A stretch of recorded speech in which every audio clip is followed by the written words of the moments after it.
Pernah kepikiran nggak sih, ada seorang tokoh yang gagasannya itu membentuk jutaan orang, tapi kita hampir nggak tahu apa-apa soal hidupnya. Aneh kan? Nah, hari ini kita bakal ngebahas kisah Sang Buddha, tapi bukan sebagai seorang manusia, melainkan sebagai sebuah ide yang benar-benar revolusioner. Nah, disinilah paradoks utamanya. Coba deh bayangin, ada ribuan buku tentang Buddhisme. Tapi anehnya, kisah hidup pendirinya sendiri, Siddhartha Gautama, itu justru malah kabur, nggak jelas. Kok bisa ya? Tokoh sebesar ini seolah-olah lenyap gitu aja dari catatan sejarah. Ternyata jawabannya itu jauh lebih dalam daripada sekedar, oh, catatannya hilang. Kalau kamu ketemu Buddha, bunuh Buddha itu. Wah, kedengarannya kagetin banget ya. Tapi tenang, ini bukan ajakan buat kekerasan loh. Ini tuh sebuah ide yang radikal banget. Intinya, jangan memuja sosoknya. Jadi ketiadaan biografi ini ternyata memang disengaja. Justru inilah inti dari filosofinya. Oke, terus kalau gitu, kita tahu tentang dia dari mana? Nah, sumber-sumber yang ada itu ternyata nggak seperti yang mungkin kita bayangin. Kitab suci Buddhisme itu lebih kayak buku panduan filosofis, bukan buku harian. Dan inilah kunci kenapa biografi gaya modern itu nggak bakal bisa diterapkan buat Sang Buddha. Jadi ini poin paling pentingnya nih, Sang Buddha sendiri itu nggak mau dipuja-puja. Dia selalu mengalihkan fokus dari dirinya ke ajarannya yang disebut Dhamma. Buat dia, yang penting itu bukan siapa dirinya, tapi kebenaran universal yang dia temukan. Sebuah kebenaran yang bisa dicapai oleh siapa saja. Kalau kita lihat dari sisi sejarah, ya, tantangannya itu beneran ada. Nggak ada satupun catatan dari zamannya. Bukti fisik pertama baru muncul 200 tahun kemudian. Gila kan? Dan yang paling penting, ajarannya itu diwariskan dari mulut ke mulut, turun-temurun selama berabad-abad.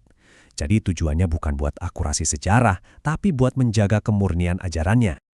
Nah, sumber utamanya itu namanya Tipitaka atau Tiga Keranjang. Isinya apa aja? Pertama, ada keranjang isinya khotbah-khotbah.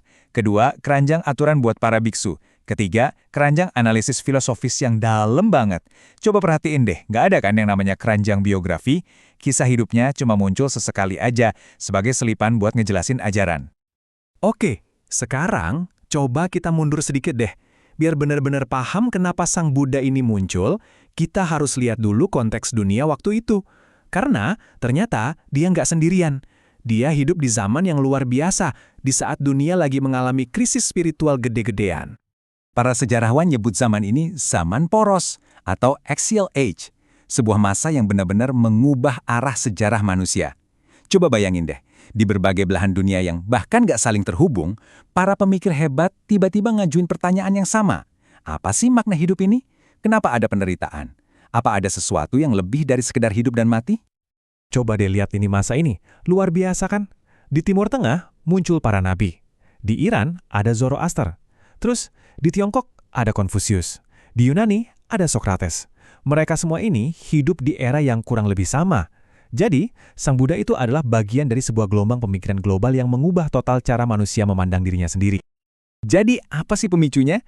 Ada sebuah perasaan universal kalau dunia ini rasanya nggak beres, ada yang salah gitu. Nah di India, perasaan ini punya nama khusus, dukkha. Ini bukan sekedar rasa sedih biasa ya, tapi sebuah rasa ketidakpuasan yang mendalam yang jadi dasar dari semua kehidupan. Inilah penyakit yang coba disembuhkan oleh semua pemikir hebat ini. Oke, sekarang kita zoom in lagi ke India. Gimana sih situasi di sana pas Sang Buddha hidup? Jawaban singkatnya, kacau balau. Dataran Gangga itu lagi ngalamin gejolak besar-besaran yang bikin banyak orang cemas dan kehilangan arah.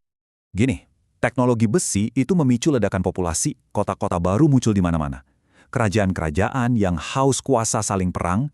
Terus ada kelas pedagang baru yang bikin tatanan kasta lama jadi berantakan. Bayangin deh, dunia yang kamu kenal tiba-tiba hancur di depan mata. Nah, kondisi inilah yang menciptakan kekosongan spiritual yang dalam banget. Gejolak ini akhirnya memunculkan dua kubu pemikiran. Di satu sisi ada cara lama, ritual-ritual yang dipimpin oleh pendeta, tujuannya buat mengontrol alam. Nah, di sisi lain muncul cara baru, pencarian ke dalam diri. Fokusnya ke etika dan pengalaman pribadi buat nemuin kebenaran. Nah, di tengah-tengah krisis inilah, seorang pangeran muda bernama Siddhartha Gautama membuat sebuah keputusan yang bakal mengubah segalanya.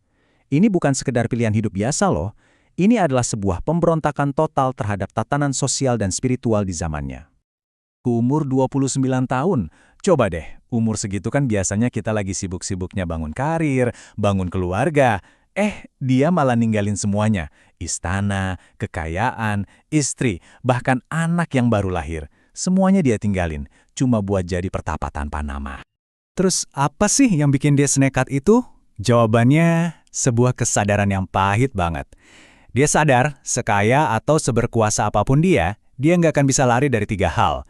Jadi tua, sakit, dan akhirnya mati.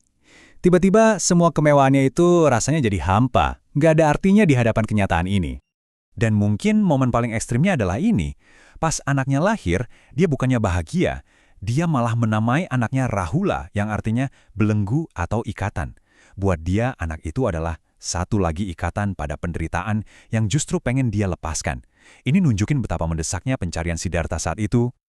Tapi, jangan salah sangka ya, ini bukan tindakan orang putus asa. Justru sebaliknya, ini adalah awal dari sebuah misi. Dia berpikir, kalau ada penderitaan, pasti ada jalan keluarnya. Dia pergi bukan buat lari dari kehidupan, tapi justru buat menemukan obat bagi penyakit universal seluruh umat manusia. Jadi penting banget nih buat kita pahami, pelepasan agung ini adalah sebuah tindakan pemberontakan. Dengan ganti jubah pangeran dengan jubah pertapa, dia itu secara simbolis menolak semuanya. Masyarakatnya, sistem kastanya, sampai ritual-ritual agama yang ada. Dia mutusin buat cari jalannya sendiri dari nol. Terus apa sih sebenarnya tujuan akhir dari pencarian radikal ini? Dan kenapa perjalanan yang dimulai 2500 tahun lalu ini kok masih relevan banget ya buat kita yang hidup di zaman sekarang yang sama-sama penuh gejolak? Tujuannya adalah nibbana, yang secara harfiah artinya padam. Ini bukan soal surga di tempat lain ya, tapi soal memadamkan api keserakahan, kebencian, dan kebingungan yang membakar kita dari dalam. Dia menggambarkannya kayak rasa sejuk setelah demam. Sebuah keadaan damai yang alami yang bisa dicapai oleh siapa saja di sini dan saat ini juga. Dan inilah kenapa gagasannya itu relevan banget sampai sekarang. Coba deh kita pikirin. Metodenya itu modern banget. Dia nggak nyuruh kamu buat percaya gitu aja, tapi dia minta kamu buat buktiin sendiri. Dia nawarin solusi buat zaman yang penuh kekerasan dan kekosongan spiritual. Mirip banget kan sama zaman kita? Dan yang paling penting, dia nantang kita buat berani hadapi masalah bukan lari, sebagai langkah pertama menuju kebebasan sejati. Jadi, akhirnya kita ditinggalkan dengan satu pertanyaan besar. Di dunia kita yang serba cepat, yang penuh dengan kecemasan dan ketidakpastian ini, mungkinkah perjalanan yang usianya 2500 tahun ini justru menyimpan kunci yang paling kita butuhkan saat ini?